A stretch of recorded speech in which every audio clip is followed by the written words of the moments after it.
What if the very specific technique you have been taught to create your dream life is actually designed to keep you trapped in a nightmare? What if the universe is not a catalog you order from, but a cage that reads your mind? For decades, you have been sold a glittering promise. You have been told that the universe is benevolent, a cosmic vending machine waiting for your vibrational command. They call it the law of attraction. They tell you to visualize, to feel the burning desire, to vibrate at the frequency of what you do not yet have.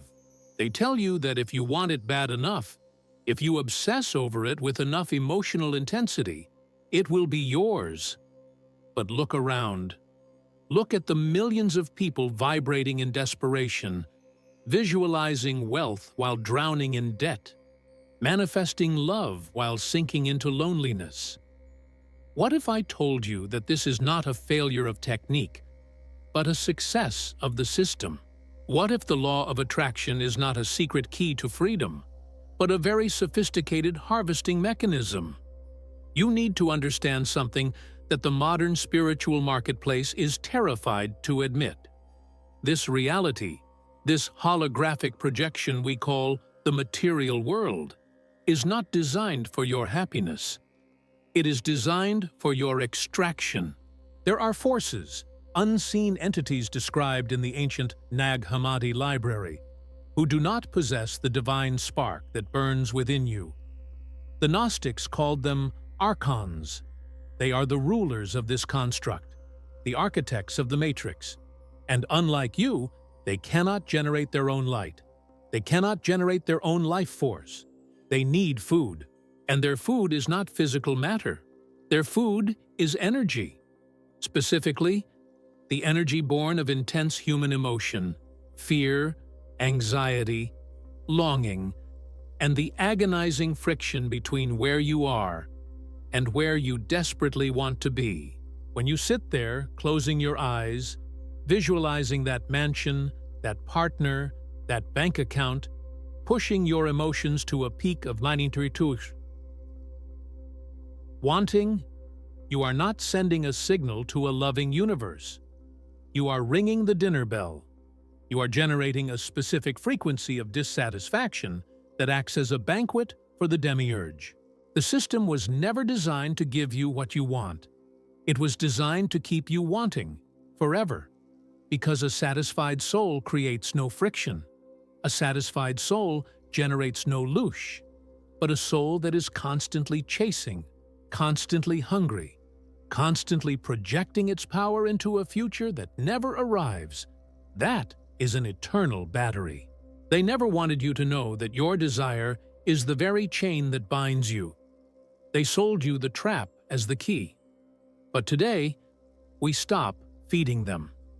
Today, we look at the mechanism of manifestation and we see the wires, the gears, and the entities hiding behind the curtain. Today, you reclaim your sovereignty not by asking for more, but by realizing you need nothing from this illusion. The Archonic harvest. To understand why the law of attraction is a trap, we must first strip away the comforting lies of New Age spirituality and look at the cold, hard structure of the cosmos as the ancient Gnostics saw it. The Gnostics did not see the creator of this material world as the supreme, benevolent God. They saw a craftsman, an impostor, a blind deity known as the Demiurge, or Yaldabaoth. This entity, disconnected from the true source of divine light, created a physical reality that mirrors the divine but lacks its essence. It is a copy, a counterfeit. In the Apocryphon of John, texts buried in the sands of Egypt for over 1,000 years, it is revealed that this Demiurge and his servants, the Archons, are envious of humanity. Why? Because we possess something they do not. The epinoia, the creative power, the divine spark. We are fragments of the true light trapped in their heavy, material mud. Because they lack this spark, they are structurally incapable of true creation. They can only manipulate what already exists. They can only copy, and most importantly, they are energetically bankrupt. Imagine a parasite that cannot live without a host. That is the nature of the Archon. To survive, they established a system of energetic farming. This is what Robert Monroe, the pioneer of out-of-body experiences, famously called Loosh. Loosh is the energy radiation produced by living beings during intense emotional states. While love and joy produce a type of energy, the most potent, thickest, and most sustaining energy for these entities comes from the lower spectrum. Fear, anger, jealousy, and the gnawing, aching emptiness of desire. This is where the law of attraction becomes a weapon. The mainstream teaching tells you to ask, believe, receive. But let's analyze the bioenergetics of asking. To ask for something implies you do not have it. To desire something intensely is to confirm a state of lack. When you spend an hour visualizing a life you do not have, you are fundamentally vibrating in a frequency of "I am not enough" and "I do not have." You are creating a massive potential difference, a voltage gap between your reality and your fantasy. This gap creates tension. It creates a subtle, background anxiety. Where is it? Why hasn't it arrived yet? Am I doing it wrong? This anxiety is not a side effect. It is the product. The Demiurge does not care if you eventually get the car or the house. In fact, sometimes they will give it to you, just to keep you playing the game. What they care about is the months or years you spent pining for it, obsessing over it, pouring your emotional gold into the void, hoping for a return. That stream of emotional investment is being siphoned off. You are being milked. The secret is that they figured out how to get the cattle to maintain the farm for them. By convincing you that your material desires are spiritual goals, they have tricked you into identifying even deeper with the material matrix. They have turned your divine creative power, which should be used to remember your origin and return to the source, into a tool for decorating your prison cell. You are using your God force to build more walls, more attachments, more anchors to the physical realm. The digital feeding tube. We must look at how this ancient mechanism has been updated for the modern era. The Archons are not stagnant. Their technology evolves. In the past, they used religious guilt to harvest energy. You are a sinner, beg for forgiveness. That created a lot of loosh. But today, the strategy has shifted. Now it is, you are a manifester. Beg for things. Look at the device in your hand. The black mirror. Social media is the most efficient archontic extraction device ever built. It is the law of attraction weaponized at an industrial scale. Every time you scroll, what are you seeing? You are seeing curated, filtered highlights of other people's lives. You see the vacation, the body, the relationship, the success. What does this trigger in your bioenergetic field? It triggers immediate comparison. It triggers a microdose of lack. I don't have that. Why isn't my life like that? Then, the algorithm, which functions remarkably like a digital demiurge, feeds you ads and coaches telling you that you can have it. If you just manifest harder. If you just buy this course. If you just want it enough. This creates a loop. You see the image, you feel the lack. You generate desire, loosh. You try to manifest. You fail, you feel frustration, more loosh. You return to the screen for comfort, and the cycle repeats.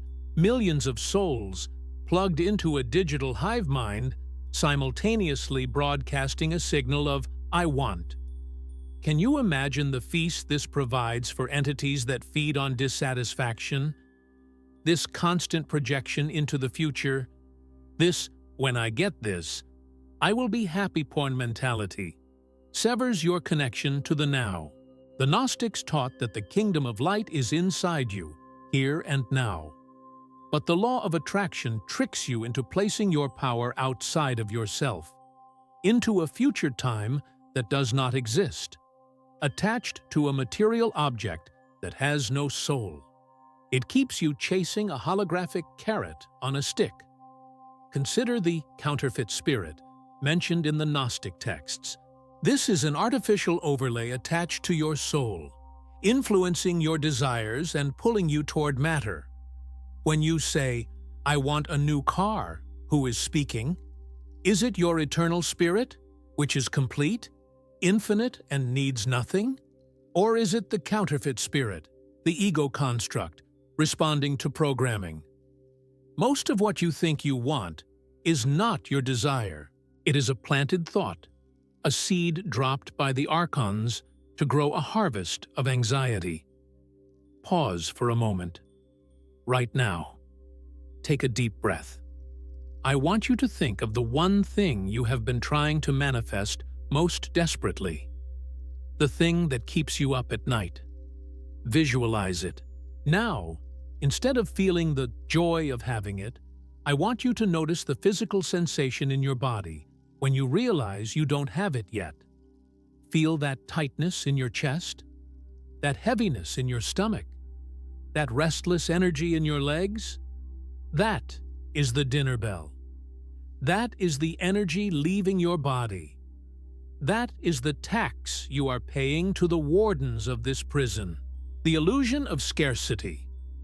The fundamental lie of the law of attraction is that the universe is a place of scarcity where you must attract things to you.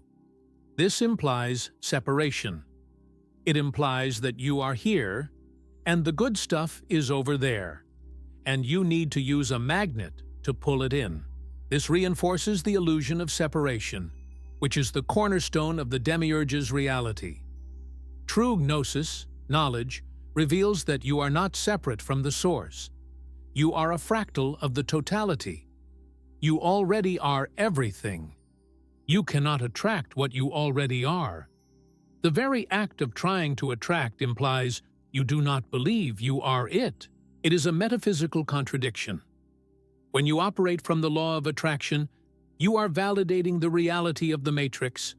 You are saying, this material world is real, these objects are valuable, and I need them to be whole. You are bowing down to the clay. The Archons love this.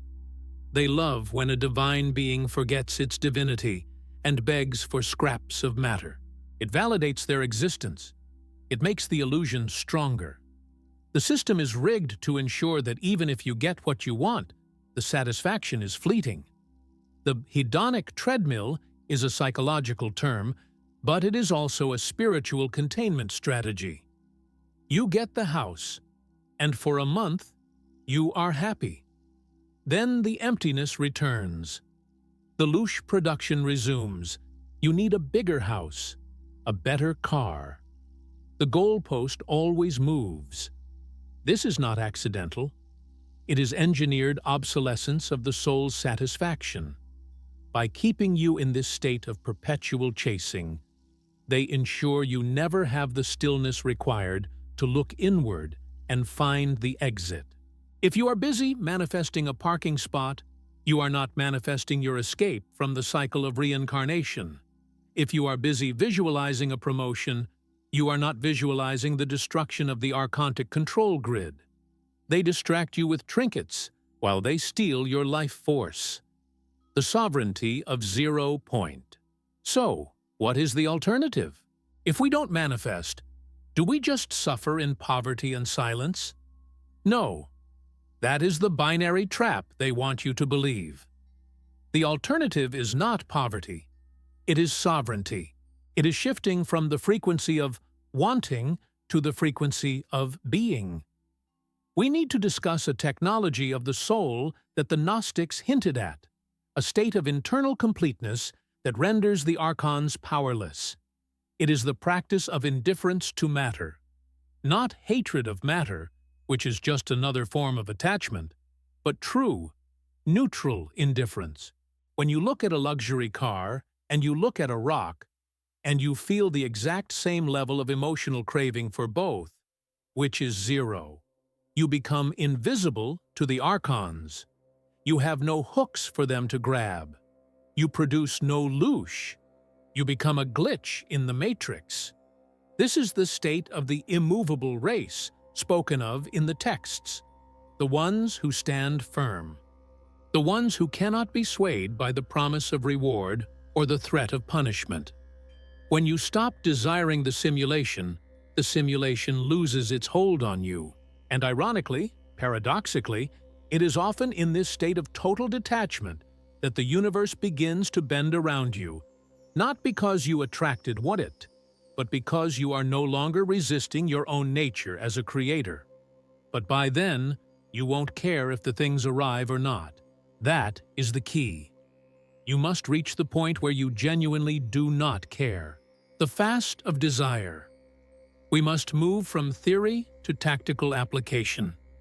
You need a method to break the feeding tube. You need to perform a fast of desire. This is not about starving your body. It is about starving the parasites attached to your aura. This is a manual for reclaiming your hydroelectric power from the dam. Step 1. The Audit of Origin. For the next 3 days, you must become a vigilant watcher of your own mind. Every time a desire arises, I want coffee. I want to text him. I want that pair of shoes. You must stop and ask, is this mine? Trace the desire back. Did it come from a biological need, or did it come from a sudden image, an ad, a feeling of inadequacy? Identify the intruder. Label it. Say internally, I see you. This is not my thought. By observing the desire without engaging with it, you cut the circuit. You deny the reaction. Step 2. The alchemical neutralization. When you feel the pang of needing something, the law of attraction tells you to amplify it. We are going to do the opposite. We are going to neutralize it. When the anxiety of lack hits you, visualize that energy, that red, hot, sticky feeling of wanting, and imagine it turning into cool, clear water. Breathe into the feeling of lack and say, I desire nothing.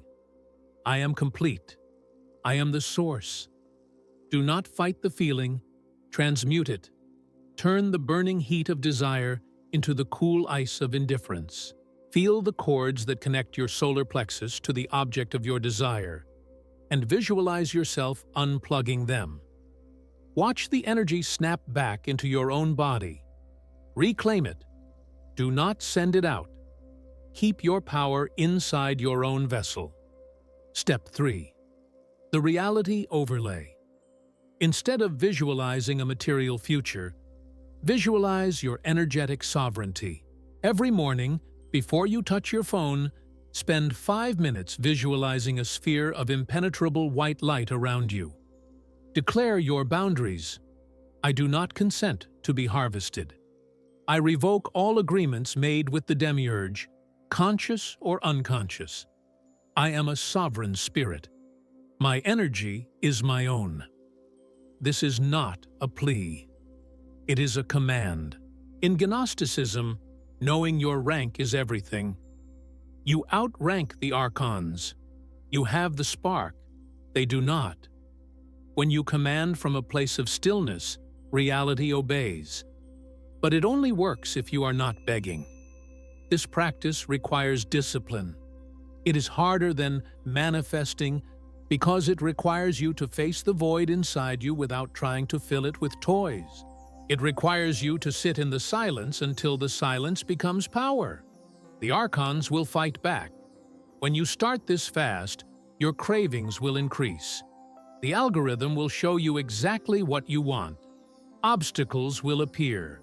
This is the immune system of the Matrix trying to reattach the leeches. Stand firm. This resistance is proof that it is working. The rebellion of silence. We have walked through the valley of the shadow of deception.